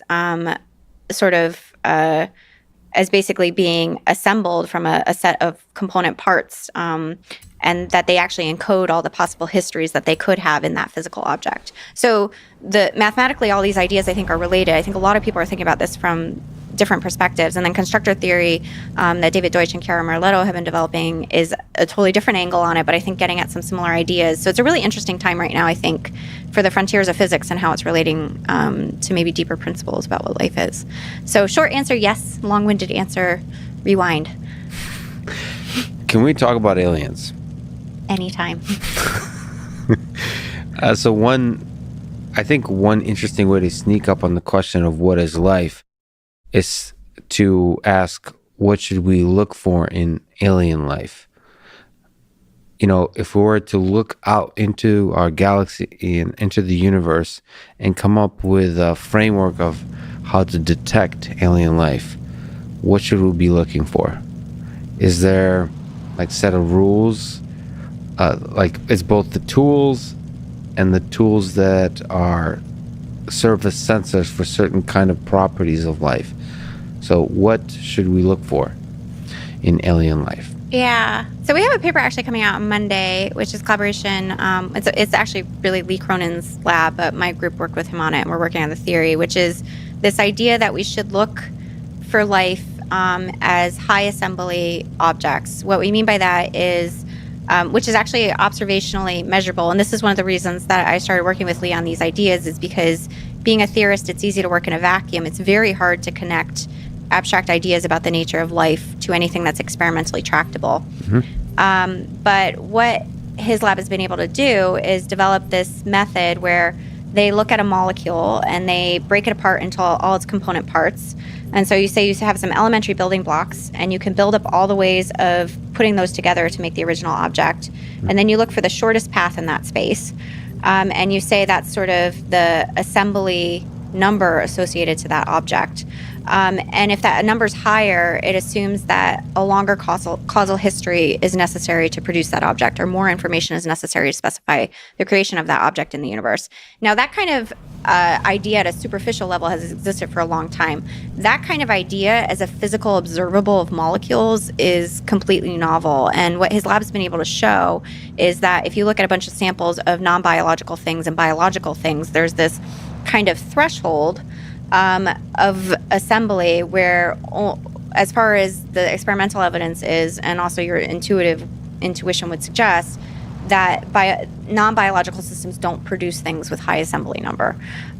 So this goes back to the idea, like, a protein's not going to spontaneously fluctuate into existence on the surface of Mars. It requires an evolutionary process and a biological architecture to produce a protein. You generalize that argument, a complex molecule or a cup or a desk ornament, in this sort of abstract idea of assembly spaces as being the causal history of objects. And you can talk about the shortest path from elementary objects to an object given an elementary set of operations. And you can experimentally measure that with a mass spec. And that's basically sort of the idea. Incredible. That's really fascinating. I can't get out of my head. I'd start imagining Legos and all the Legos I've ever built, and how many steps. What is the shortest path to the final? Right. To final little Lego castles. So then, like, asking about going to look for alien life, the idea is, most of the instruments that NASA builds, for example, or any of the space agencies looking for life in the universe, are looking for chemical correlates of life, right? But here we have something that is based on properties of molecules. It's not a chemical correlate. It's agnostic. It doesn't care about the molecule. It cares about what is the history necessary to produce this molecule. How complex is it in terms of how much time is needing, how much information is required to produce it. So when you observe a thing on another planet, you're essentially, the process looks like reverse engineering, trying to figure out what is the shortest path to create that thing. Yeah. So and I would say most examples of biology or technology don't take the shortest path, right? But the shortest path is a bound on how hard it is for the universe to make that. Yeah, and I guess what you and Lee are saying, that there's a heuristic that's a good metric for, better perhaps than chemical correlates. Yes, because it's not contingent on looking for the chemistry of life on Earth, on other planets. And it also has a deeper explanatory framework associated to it as far as the kind of theory that we're trying to develop associated to what life is. And I think this is one of the problems I have in my field personally in astrobiology, is people observe something on Earth, say oxygen in the atmosphere or an amino acid in a cell, and then they say, let's go look for that on another planet. Let's look for oxygen on exoplanets, or let's look for amino acids on Mars. And then they assume that's a way of looking for life, and it or even phosphine on Venus. But there's all these examples of let's look for one molecule. A molecule is not life. Life is a system that patterns particular structures into matter. That's what it is, and it doesn't care what molecules are there. It's something about the patterns and that structure and that history. And if you're looking for a molecule, you're not testing any hypotheses about the nature of what life is. It doesn't tell me anything if we discover oxygen on an exoplanet about what kind of life is there. Just oxygen on an exoplanet. It's not there. I guess I think, when you think about the question, are we alone in the universe? That's a pretty freaking deep question. It should have a freaking deep answer. It shouldn't just be there's a molecule on an exoplanet. Wow, we solved the problem. It should tell us something meaningful about our existence. And I feel like we've fallen short on how we're searching for life, in terms of actually searching for things like us in this kind of deeper way. But how do you do that initial kind of, say I'm walking down the street and I'm looking for that double take test of like what the hell is that? Like that initial, like, how do we look for the possibility of weirdness, the possibility of high assembly number? Well, yeah. Like, what would aliens look like if they don't have two eyes and are green? I would have probably already solved the problem. Right. There's another Nobel Prize in there somewhere. Yeah, I think, somewhere actually. in there. Well, I think it's kind of so there is a bias here, right? So we've evolved to recognize life on Earth, right? Like children at a very early age can tell the difference between a puppy and a plant, and then the plant and a chair, for example. Like it seems innate. And so I think, and also because we're life, I think like there's this implicit bias that we should know it when we see it, and it should be completely obvious to us.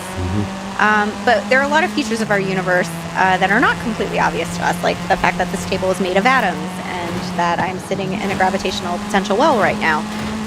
And I guess my point with this is I think life is much less obvious than we think it is. And so it could be in many more forms than we think it is.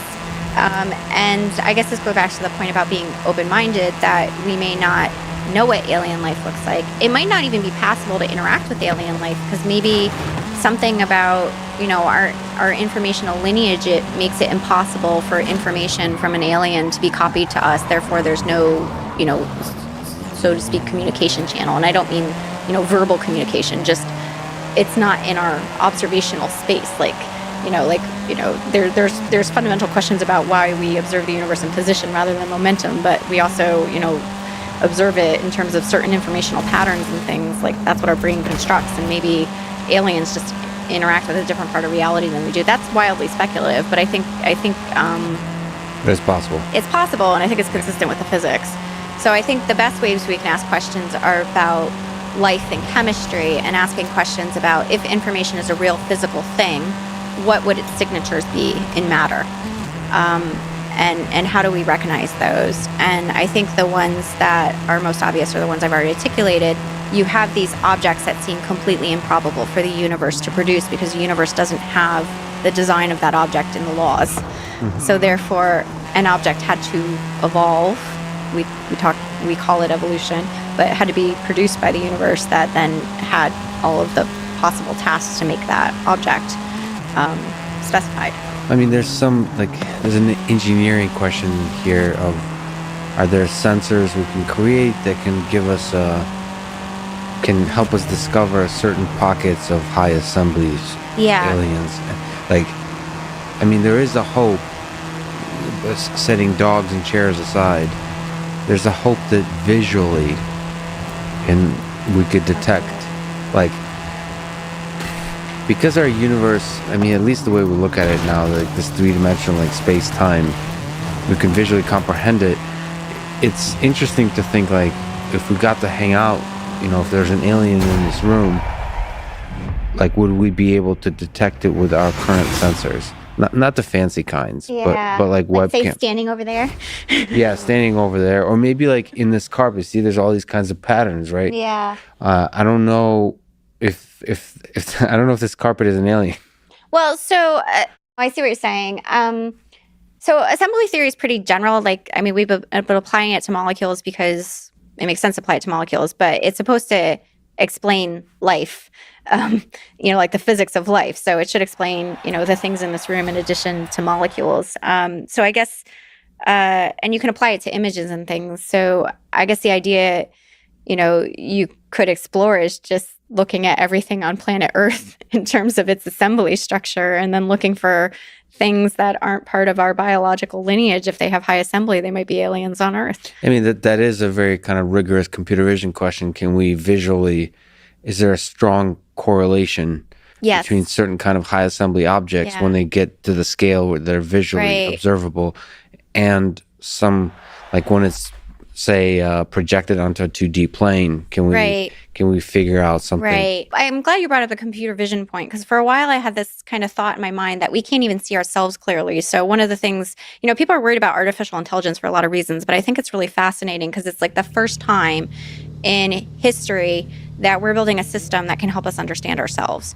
So people talk about AI physics, but when I look at another person, I don't see them as a 4 billion year lineage, but that's what they are, and so is everything here, right? So imagine that we built artificial systems that could actually see that feature of us. What else would they see? And I think that's what you're asking, and I think that would be so cool. I want that to happen, but I think we're a little ways off from it. But yeah, we're going there, I hope. Okay, let me ask you, I apologize ahead of time, but let me ask you the internet question. So you're a physicist, you ask rigorous questions about the physics of existence and these models of high assembly objects. Now, when the internet would see an alien, they would ask two questions. One, can I eat it? And two, can I have sex with it? Yes. So all the existential questions. Those are very important. The internet is very sophisticated. So it really is. It's got in our basal cognition pretty good. So you kind of mentioned that it's very difficult. It's possible that we may not be even able to communicate with it. Right. But I think the internet has more hope than we do. Yeah, it's a hopeful place. Yes. Do you think in terms of like interacting on this very primal level of sharing resources, like what would aliens eat? What would we eat? Would we eat the same thing? Could we potentially eat each other? One person eats the other, or the aliens eat us. And the same thing with not sex in general, reproduction, but genetically mixing stuff. Like, would we be able to mix genetic information? Maybe not genetic, but maybe information, right? And I think part of your question is like, so if you think of life as like this history of events that happen in the universe, like there's this question of like, how divergent are those histories, right? So when we get to the scale of technology, it's possible to imagine, although we can't even do it, like imagine all the possible technologies that could exist in the universe. But if you think about all the possible chemistries, somehow that seems like a lower dimensional space and a lower set of possibilities. So it might be that like when we interact with aliens, we do have to go back to those more basal levels to figure out sort of what the map is, right? Like the sort of where we have a common history. We must have a common history somewhere in the universe. But in order to be able to actually interact in a meaningful way, you have to have some shared history. I mean, the reason we can exchange genetic information and eat each other's food, or eat each other as food, is because we have a shared history. So we have to find that shared history. We have to find the common ancestor in this causality map. Something, yes. Yes. And we have a last universal common ancestor for all life on Earth, which I think is sort of the nexus of that causality map for life on Earth. But the question is, where would other aliens diverge on that map? That's really interesting. And I mean, so say there's a lot of aliens out there in the universe. Each set of organisms will probably have like a number, like Erdős number of like how far our common ancestor is. And so the closer the common ancestor, like it is on Earth, the more like each other, the more likely we are to be able to have sexual reproduction. Well, it's like sort of like humans having common culture and languages, right? Yeah, exactly. Language, communication. And it might take a lot of work though with an alien because you really have to get over a language barrier. Oh boy. So it's communication, it's resources. I mean, the whole. And I think tied into that is the questions of like who's going to harm who. Right. And actually definitions and whether of harm. Your parents approve, all those kind of questions. Whether the common ancestor approves. Yeah, that's just very true. How many alien civilizations do you think are out there? I don't have intuition for that, which I have always thought was deeply intriguing. So, and part of this, I say it specifically as I don't have intuition for that because it's like one of those questions that you feel around for a while and you really just, you can't see it, even though it might be right there. And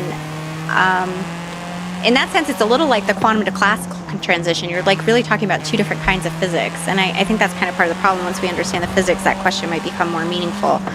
But there's also this other issue, and this was really instilled on me by my mentor, Paul Davies, when I was a postdoc, because he always talks about how, whether aliens are common or rare is kind of just, it follows a wave of popularity and it just depends on like the mood of, what the culture is at the time. Mm-hmm. And I always thought that was kind of an intriguing observation, but also there's this, set of points about if you go by the observational evidence, which we're supposed to do as scientists, right? We have evidence of us and one original life event from which we emerged. And people want to make arguments that because that event was rapid, or because there's other planets that have properties similar to ours, that event should be common. But you actually can't reason on that because our existence observing that event is contingent on that event happening, which means it could have been completely improbable or very common. And Brandon Carter clearly articulated that in terms of anthropic arguments a few decades ago. So there is this kind of issue that we have to contend with dealing with life that's closer to home than we have to deal with any other problems in physics, which we're talking about the physics of ourselves. And when you're asking about the original life event, that event happening in the universe, at least, is our existence is contingent on it. Mm-hmm. And so you can think about sort of fine-tuning arguments that way too. So, but the sort of odder part of it is when I think about how likely it is, I think it's because we don't understand this mechanism yet about how information can be generated spontaneously. Mm-hmm. That because I can't see that physics clearly yet, even though I have a lot of, some things around the space of it in my mind. I can't articulate how likely that process is. So my honest answer is I don't know. And it sometimes that feels like a cop-out, but I feel like that's a more honest answer and a more meaningful way of making progress than what a lot of people want to do, which is say, oh, well, we have a 1 in 10 chance of having on an exoplanet with Earth-like properties because there's lots of Earth-like planets out there and life happened fast on Earth. Well, so I have kind of a follow-up question, but as a side comment, what I really am enjoying about the way you're talking about human beings is you always say, and not to make yourself conscious about it, because I really, really enjoy it, you say we. Yes. You don't say humans. You say, because oftentimes, and I don't know, evolutionary biologists would kind of put yourself out as an observer, but it's kind of fascinating to think that you as a human are struggling about your own origins. Yes, that's the problem. And I think I don't do that deliberately, but I do think that way. And this is sort of the inversion from the logic of physics, because physics, as it's always been constructed, has treated us as external observers of the universe. And we are not part of the universe. And this is why the problem of life, I think, demands completely new thinking, because we have to think about ourselves as minds that exist in the universe and are at this particular moment in history and looking out at the things around us and trying to understand what we are inside the system, not outside the system. We don't have descriptions at a fundamental level that describe us as inside the system. And this was my problem with cellular automata also. You're always an external observer. For a cellular automata, you're not in the system. What does a cellular automata look like from the inside? I think you just broke my brain with that question. Exactly, but that's I thought about that for a long time. But I'm gonna, that's a really clean formulation of a very fundamental question, because you can only, to understand cellular automata, you have to be inside of it.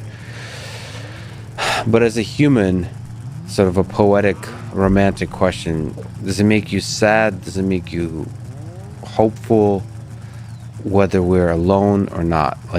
In the different possible versions of that, if we're the highest assembly object in the entire universe, does that give at this moment in time, maybe. At this moment in the causal, because we may, I chain. assume we have a future. Well, we definitely have a future. The question is where that future decreases the assembly. It could be we're at the peak, or we could be just that would be inconsistent with the physics in my mind. But so I should give a caveat. I've given the caveat that I'm biased as a physicist, but I'm also biased as an eternal optimist. So pretty much all of my modes of operation for building theories about the world are not like an Occam's razor, what's the simplest explanation, but what's the most optimistic explanation. And part of the reason for that is if you really think explanations have causal power, in the sense that our the fact that we have theories about the world has enabled technologies and physically transformed the world around us. I think I have to take seriously that as part of the physics I want to describe and try to build theories of reality that are optimistic about what's coming next, because the theories are in part the causes of what comes next. So there could be a physics of hope or a physics of optimism in there too. Yes. Is that seems like also, optimism does seem to be a kind of engine that results in innovation. Yes. So this is why the hell are we trying to come up with new stuff? Oh, so I made this point about thinking life is the physics of existence, and it's not just the physics of existence; it's the physics of more things existing. So I think one of these drives of Creativity. creativity, like optimism. So if you like, people like entropy. I don't like entropy as it was formulated in the 1800s. I think it's an antiquated concept, but this idea of maximizing over the possible number of states that could exist. Imagine the universe is actually trying to maximize over the number of things that could physically exist. What would be the best way to do that? The best way to do that would be evolve intelligent technological things that could explore that space. It's okay, that's talking about alien life out there in the universe. But you've also earlier in the conversation mentioned the shadow biosphere. So is it possible that we have weird life here on Earth that we're just not, like even in a high assembly formulation of life, that we're just not paying attention to, we're blind to? Like life we're potentially able to detect, but we're blind to. And maybe you could say, what is the shadow biosphere? Sure. Yeah, the shadow biosphere is this idea that there might have been other original life events that happened on Earth that were independent from the original life event that led to us and all of the life that we know on Earth. And therefore, there could be aliens, in the sense they have a different origin event, living among us. And it was proposed by a number of people, but one of them was Paul Davies, that I mentioned earlier, is my mentor, and he has a really cute way of saying that aliens could be right under our noses or even in our noses. With a British accent, it sounds better. But anyway, so the idea is like it could literally be anywhere around us. And if you think actually about the discovery of like viruses and bacteria, for a long time they were kind of a shadow biosphere. It was life that was around us but invisible. But this takes it a little bit further in saying that, all of those examples, viruses, bacteria, and everything that we've discovered so far has this common ancestry, and the last universal common ancestor of life on Earth. So maybe there was a different origin event, and that life is weirder still and might be among us, and we could find it. We don't have to go out into the stars look for aliens, just here on Earth. Do you think that's a serious possibility that we should explore with the tools of science? Like, it should be a serious effort? I think yes and no. And I mean yes, because I think it's a serious hypothesis, and I think it's worth exploring, and it is certainly more economical to look for signs of alien life on Earth than it is to go and build spacecraft and send robots to other planets. And that was one of the reasons it was proposed is, well, if we do find an example of another original life on Earth, it's hugely informative because it means the original life is not a rare event. If it happened twice on the same planet, that means it's probably pretty probable given conditions are right. So it has huge potential scientific impact, not to mention the fact that you might have like biochemistry and stuff that's informative for like medicine and stuff like that. But I think that the thing for me that's challenging about it, and this really comes from my own work, like thinking about life as a planetary scale process and also trying to understand sometimes what I call like the statistical mechanics of biochemistry, but large scale statistical patterns in the chemistry that life uses on Earth. There are a lot of regularities there, and life does seem to have planetary scale organization that's consistent even with some of the patterns that we see at the individual scale. So if you think life is a planetary scale phenomena, and the chemistry of life has to be sort of an individual is not necessarily the fundamental unit of life, right? The fundamental unit of life is these informational lineages, and they're kind of, they intersect over spatial scales. So everything on Earth is kind of related by that common causal history. Yeah. So it's hard for me, based on the way I think about the physics and also some of the stuff that my group has done, to really think that there could be evidence or there could be a second sample of life on Earth. But I think there are ways that we need to be more concrete about that. And I have thought a little bit about like you can represent the chemistry in an individual cell as a network. And then those networks, something my group has shown, actually scale with the same properties. So ecosystems have the same properties as individuals as planetary scale. And then you could imagine if you had alien chemistry intermixed in there, that scaling would be broken. So if there's some robustness property or something associated to it, and you get alien chemistry in there, it just breaks everything. And you don't have a planetary ecosystem functioning and individuals functioning across all these scales. So I guess what I'm arguing is life is not a scale-dependent phenomena. It's not just cellular life. So if you have a shadow biosphere, it has to be integrated with all of these other scales, and that would lose the meaning of the word shadow biosphere. I think so, yeah. It's an open question, right? And I think it would tell us a lot. So there has been very minimal effort of people to look for a shadow biosphere. But then the question is, it could be possible that there is like sufficiently distinct planets within one planet, meaning like environments within one planet. Yeah. Like, I don't know. I've been looking recently because of having a chat with Catherine DeClear about Io, the moon of Jupiter, that's like all volcanoes, and volcanoes are badass. But like, imagining Io's like badass. imagining life inside volcanoes, right? Like, it seems like sufficiently chemically different, like to be living in the darkness where there's a lot of heat, and maybe you can have different Earths on like a planet. Or like if you go deep enough in the crust, maybe there's like a layer where there's no life, and then there's suddenly life again, and maybe those, lizard men or whatever they are that people dream about are really down there. I know that's a little flippant, but really, like there could be like chemical cycles deep in the Earth's crust that might be alive and are completely distinct in chemical origin to surface life. Right, that wouldn't be interacting with each other. Yeah, and that's one of the proposals for the shadow biosphere is like sometimes people talk about it as being geologically or geographically distinct, that it might be, you have no life for this region and then a different example. And then sometimes people talk about it being chemically distinct, that the chemistry is sufficiently different that it's completely orthogonal or non-interacting with our chemistry. It seems to me, at least, the chemistry is a more powerful boundary. Yes. Than geographic. It just seems like life finds a way literally to travel. Yeah. So what do you think about all these UFO sightings? So to me, it's really inspiring. It's yet another localized way to dream about the mysterious that is out there. Yeah. So I've actually been more intrigued by the cultural phenomena of UFOs than the phenomena of UFOs themselves, because I think it's intriguing about how we are preparing ourselves mentally for understanding others, and how we have thought about that historically and what the sort of modern incarnations of that are.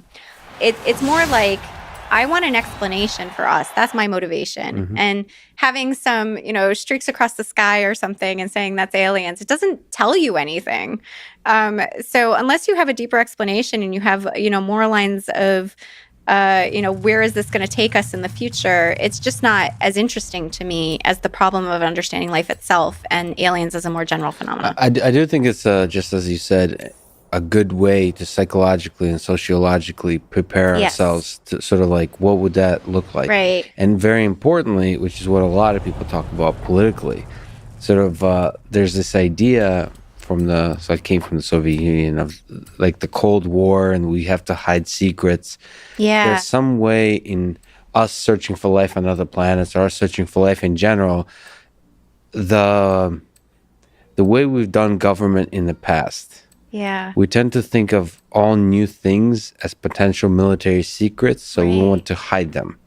And one of the ways that people kind of look at UFO sightings is like maybe we shouldn't hide this stuff. Like, what is the government hiding? Right. I think that's a really, in one sense, it's a conspiratorial question, but I think in another, it's an inspiration to change the way we do government, to where secrets don't maybe there are times when you want to keep secrets as military secrets, but maybe we need to release a lot more stuff and see us as a human species as together in this whole search. The public engagement part there is really interesting. And it's almost like a challenge to the way we've done stuff in the past, in terms of keeping secrets when they're not. So like the first step, if you don't know how something works, if there's a mysterious thing, the first instinct should not be like, let's hide it, let's put it in the closet, so that the Chinese or the Russian government or whatever government doesn't find it. maybe the first instinct should be, let's understand it. Yeah. Perhaps let's understand it together. Right. No, I think that's good. And something I realized recently that I never thought was going to be a problem, but I think this actually helps with quite a bit, is because so many people nowadays believe we've already made contact, that as an astrobiologist, if we, actually want to understand life and make contact, we kind of have to deconstruct the narratives we've already built from ourselves and kind of unteach ourselves that we've learned about aliens and then reteach ourselves. So there's this really interesting sort of dialogue there, and making it open to the public that they actually have to think critically about it and they see the evidence for themselves, I think is really important for that process. Mm-hmm. Yeah, the reteaching, that aliens might be way weirder than we can imagine. Yes. Yes. I'm pretty sure they're probably weirder than we can imagine. Okay, we've in 2020 and still living through a pandemic, setting the political and all those kinds of things aside, I've always found viruses fascinating as dynamical systems. I was going to say living systems, but I've always kind of thought of them as living, but Yeah. that's a whole nother kind of discussion. Maybe it'd be great to put that on the table. One, do you find viruses beautiful / terrifying? And two, do you think they're living things, or there's some aspect to them per our discussion of life that makes them living?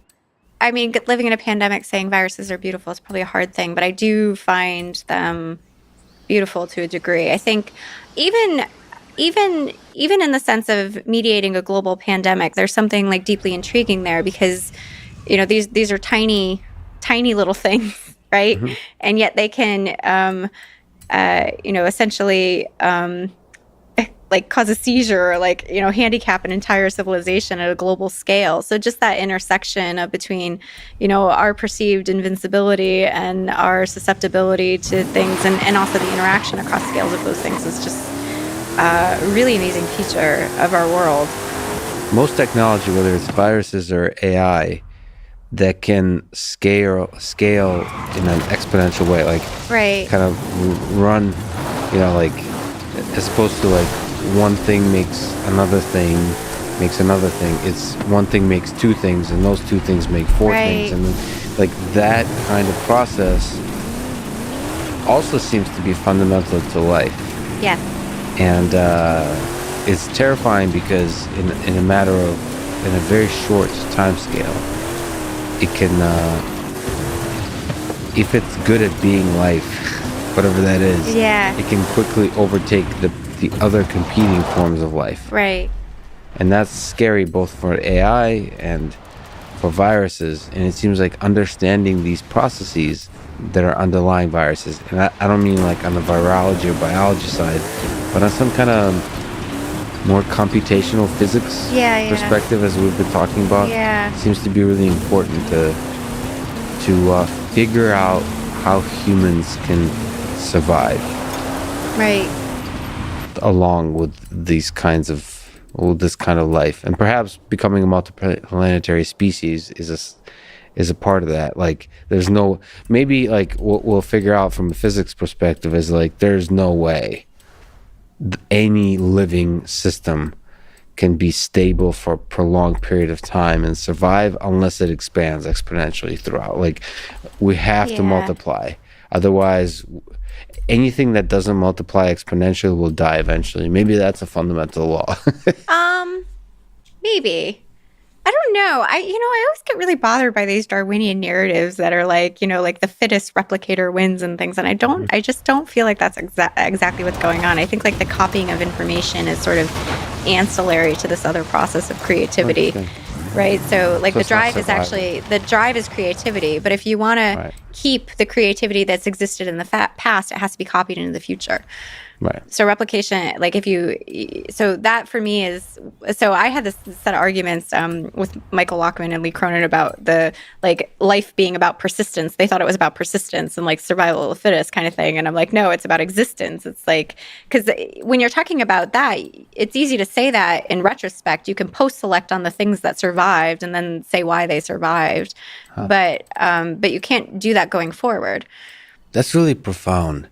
that survival is just a nice little side effect feature of maximizing creativity, but it doesn't need to be there. Yeah. That's I really like beautiful. that. Yeah. Yeah, that's like really... I said, I like optimistic theories. Well, I don't know if that's optimistic. That could be terrifying to people because Yeah. A system that maximizes creativity may very quickly get rid of humans for some reason if it comes up with some other creative, Yeah. forms of existence. Yeah. Right, this is the AI thing. It's like the moment you have an AI system that can flourish in the space of ideas or in some other space much more effectively than humans, and is sufficiently integrated into the physical space to be able to modify the environment.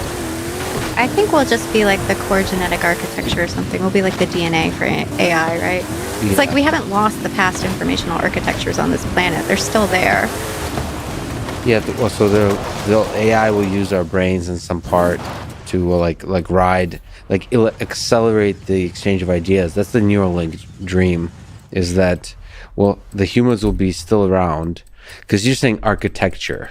Yeah, but I don't even think they necessarily need to tap into our brains. I mean, just collectively we do interesting things. What if they were just using like the patterns in our communication or something?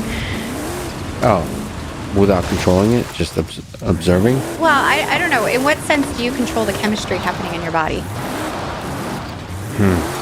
Yeah. I obviously I don't know. I just like the way I look at, like, people look at AI and then they look at this thing that's bigger than us and is coming in the future and is smarter than us.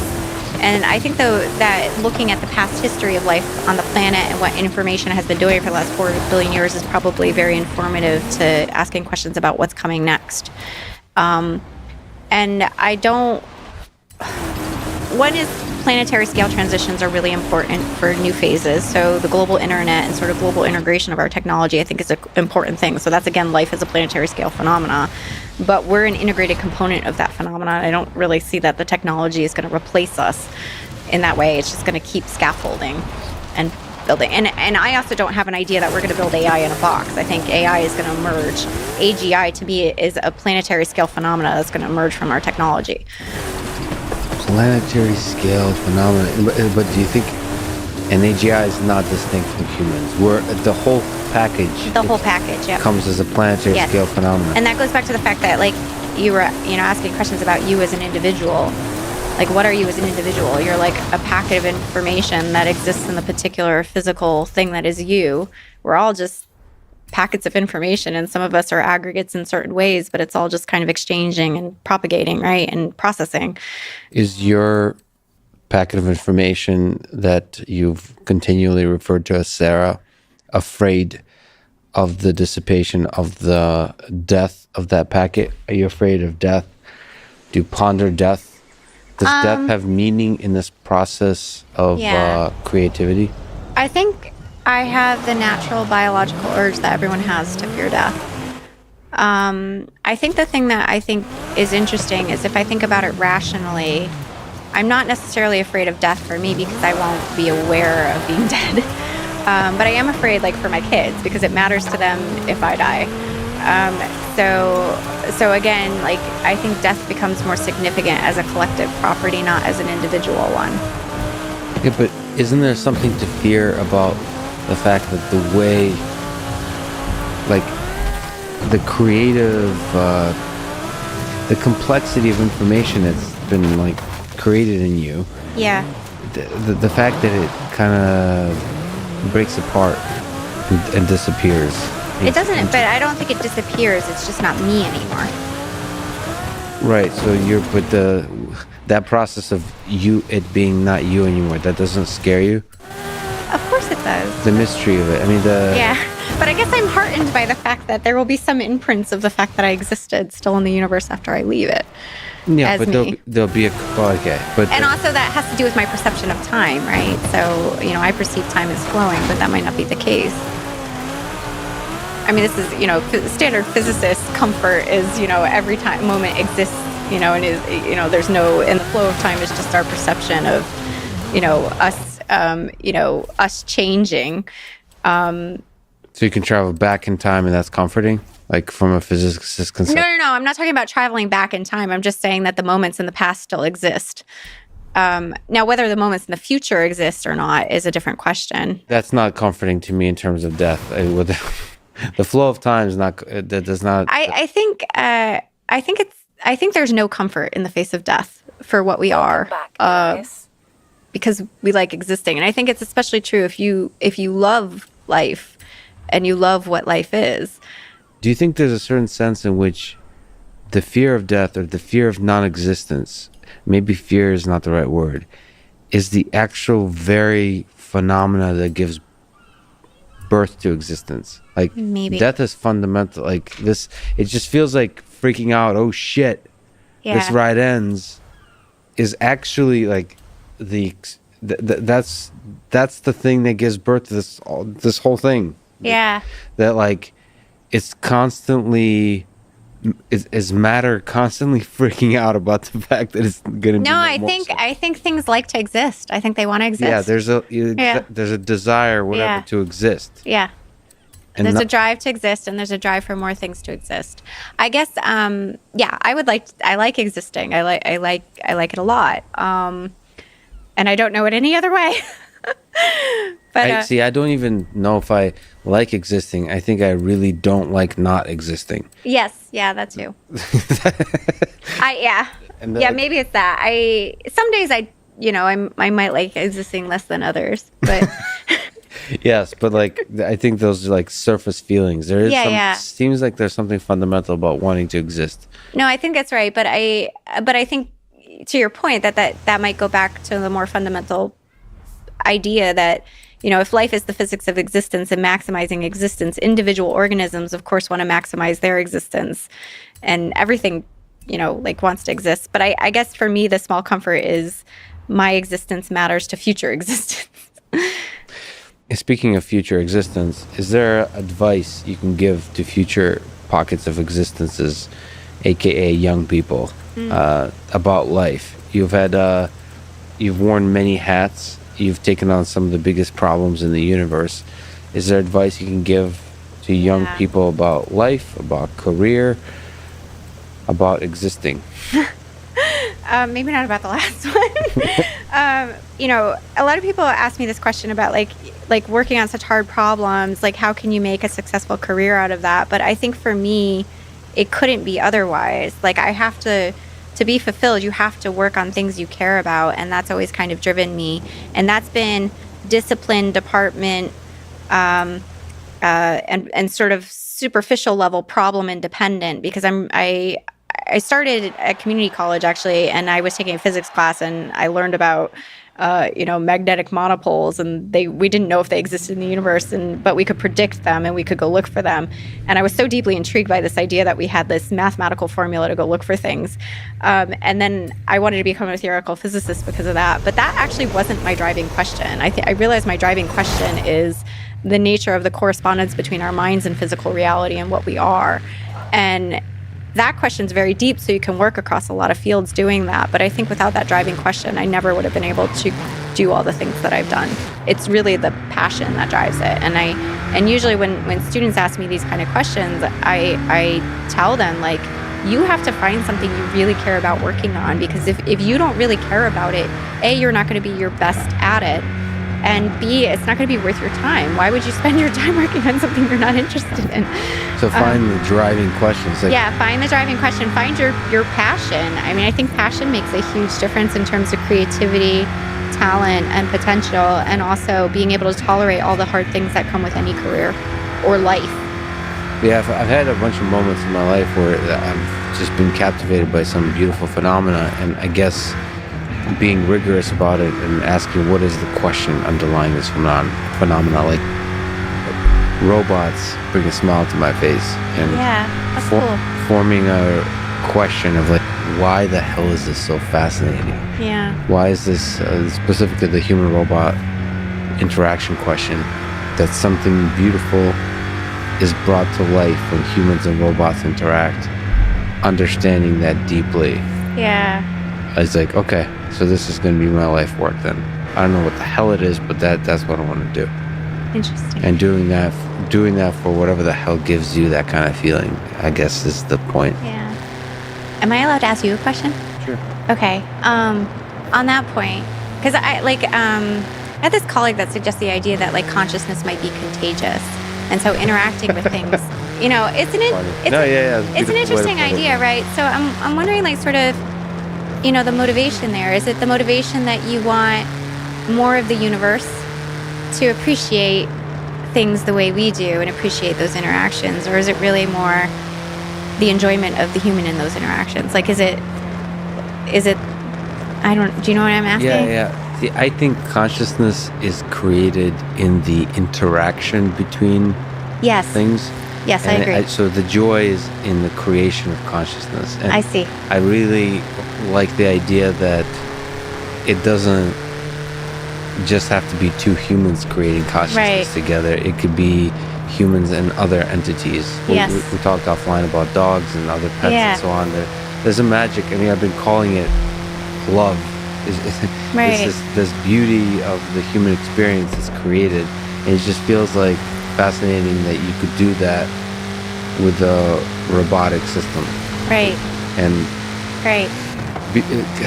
there's something really powerful, at least to me, about engineering systems that allow you to create some of the magic of the human experience, because then you get to understand what it takes, at least get inklings of what it takes to create consciousness. And I don't get this, philosophers get really upset about this idea that sort of the illusion of consciousness is consciousness, but I really like the idea of engineering systems that fool you into thinking they're conscious. Right. Because that's sufficient to create the magical experience. Right, because it's the interaction, It's the interaction, Right. This is the Russian hat I wear, which is like, I think there's an ocean of loneliness in the world. I think we're deeply lonely. We're not even allowing ourselves to acknowledge that. Mm-hmm. And I kind of think that's what love is, between romantic love and friendship, is two people kind of getting a little bit like alleviating for a brief moment that loneliness, but we're not there. It's not the full aspect of that loneliness. Like, we're desperately alone. We're desperately afraid of not existing. Right. I have that kind of sense, and I just want to explore that ocean of loneliness more. Right. From an engineering perspective, like create a submarine that goes into the depth of that loneliness. So creating systems that can truly hear you, right, truly listen, make the universe a less lonely place. Exactly. Let me ask you about the meaning. You've brought up why. Yeah. The physics of why. What do you think is the meaning of our particular planet's set of existences and the universe in general? The meaning of life. Yes. Someone once told me, as a physicist, I'm not allowed to ask why questions, but I don't believe that. So I think what we are is the creative process in the universe, I think. And for me, that's the meaning. The ability to create more possibilities and more things to exist. What is Dostoevsky has the saying, beauty will save the world. What is there a connection between creation and beauty? I think so. So is that like, is beauty a correlate of creation? It might be. I don't know. I mean, why is it, a lot of people have asked these kind of questions about, like, why is it we have such an emotional response to intellectual activity or creativity? And that seems kind of a deep question to me. Like, it seems very intrinsic to what we are. So I do have an interest in the questions I ask, because I think they're beautiful, and I think the universe is beautiful, and I'm just so deeply fascinated by the fact that I exist at all. And so maybe it's that, that intrinsic feeling of beauty that's in part driving, the physics of creating more things. So they could be deeply related in that way. Well, I don't think there's a better way to end it.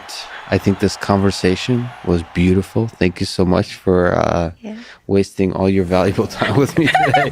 I really, really appreciate it, Sarah. This is an honor. I hope we get a chance to talk again. I hope, like I mentioned to you offline, we get a chance to talk with Lee. You guys have a beautiful, like intellectual chemistry that's fascinating to listen to. So I'm a huge fan of both of you, and I can't wait to see what you do next. Thanks so much. It's great to be here. Fun. Damn. Thanks for listening to this conversation with Sarah Walker, and thank you to Athletic Greens, NetSuite, Blinkist, and Magic Spoon. Check them out in the description to support this podcast. And now, let me leave you with some words from Robert Frost, one of my favorite poets. In 3 words, I can sum up everything I've learned about life. It goes on. Thank you for listening. I hope to see you next time.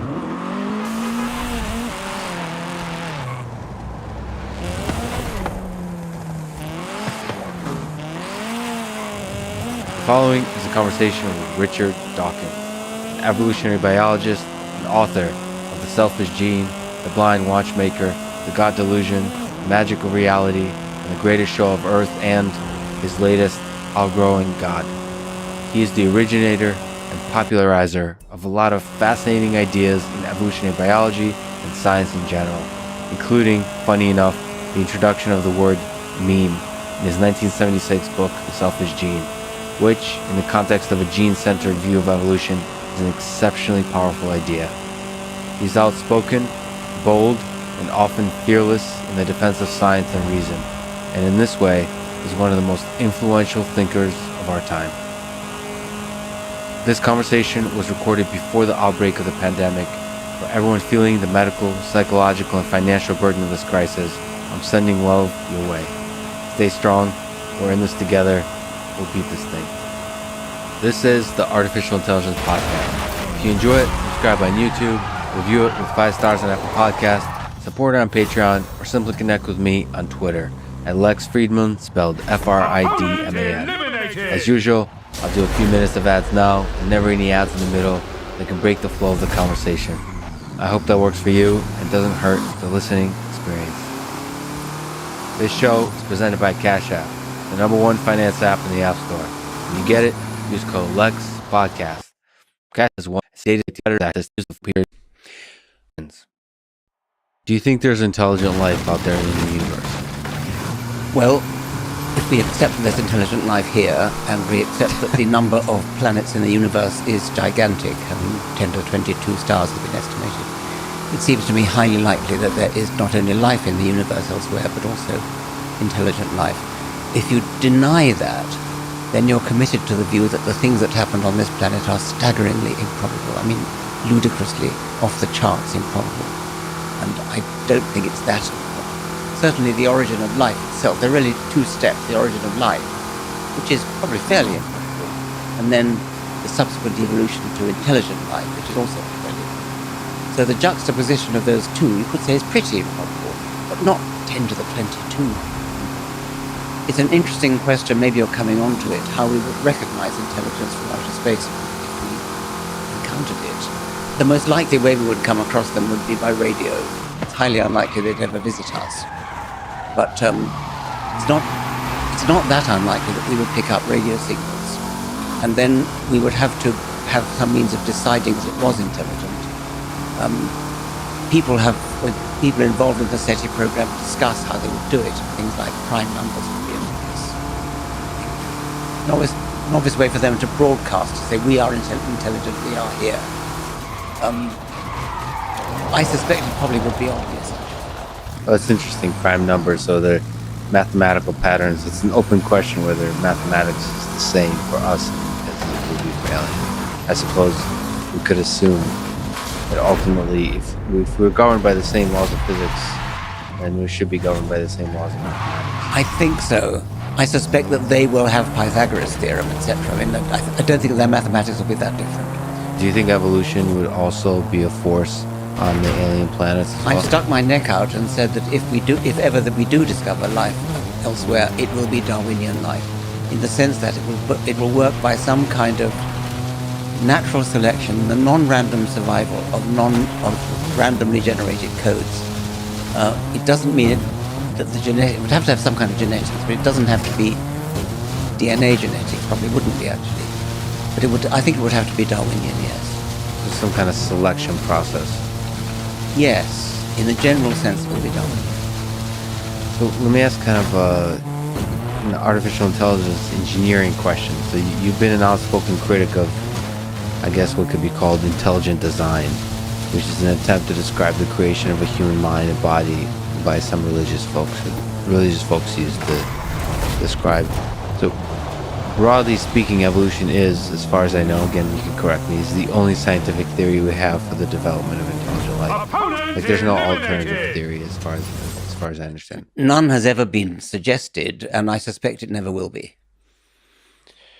Well, of course, whenever somebody says that, 100 years later, I know it's a risk. it's a risk. But we want to bet. I mean, But it would look. Sorry, yes, it would probably look very similar. But it's almost like Einstein general relativity versus Newtonian physics. It would be maybe an alteration of the theory or something like that, but it won't be fundamentally different. But okay, so now for the past 70 years, even before the AI community has been trying to engineer intelligence, in a sense, to do what intelligent design says, was done here on Earth. What's your intuition? Do you think it's possible to build intelligence, to build computers that are intelligent, or do we need to do something like the evolutionary process? Like there's no shortcuts here. That's an interesting question. I'm committed to the belief that it is ultimately possible because I think there's nothing non-physical in our brains. I think our brains work by the laws of physics, and so it must in principle be possible to replicate that. In practice, though, it might be very difficult. And as you suggest, it may be the only way to do it is by something like an evolutionary process. I'd be surprised. I suspect that it will come. But it's certainly been slower in coming than some of the early pioneers thought. Thought it would be, yeah. But in your sense, is the evolutionary process efficient? So you can see it as exceptionally wasteful in one perspective, but at the same time, maybe that is the only path. It's a paradox, isn't it? I mean, on the one side, it is deplorably wasteful. It's fundamentally based on waste. On the other hand, it does produce magnificent results.